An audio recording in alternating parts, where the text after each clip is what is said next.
Баршаңызға сәлем, сіздермен Фариза асханасы. Бүгін сіздермен күнделікті тағамдармен ұсынатын өте оңай салаттың жасалу жолымен бөлісетін боламын. Және үйдегі бар заттармен дайындалатын өте оңай салат.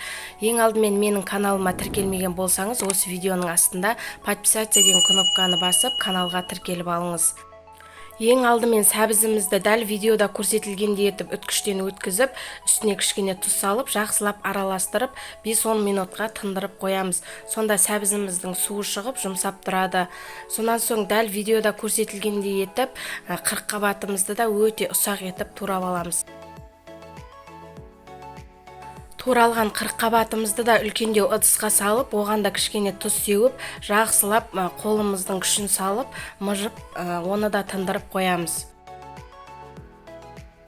Енді осы аралықта бізге қажетті басқа да заттарымызды кесіп, дайындап алатын боламыз.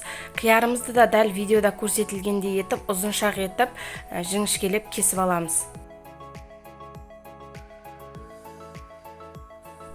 Енді қызанағымызды да дәл солай ұзыншақ етіп, ұсақ етіп турап аламыз.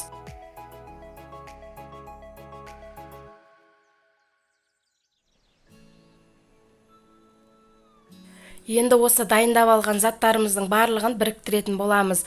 Дайындап қойған қырыққабатымызды жақсылап араластырып жібереміз. Сонан соң үстінен сәбізімізді саламыз. Кейін қызанақ пен қиярымызды салып, үстінен бір чеснокты өте ұсақ үткіштен өткізіп саламыз. Кейін дәміне қарай қант, карис тұзы, кориандр және ащы бұрышты саламыз. Сонан соң үстіне өте қатты отта қызып тұрған майды дәл сол дәмдеушілердің үстінен құйып, жақсылап араластырамыз. Кейін өзіңіз қалаған зеленнің түрін қоссаңыздар болады, мен укроп қостым. Укропты салып, жақсылап араластырамыз. Кейін өз қалауларыңыз бойынша уксус қоссаңыздар болады. Маған ұнамағандықтан мен қосқан жоқпын.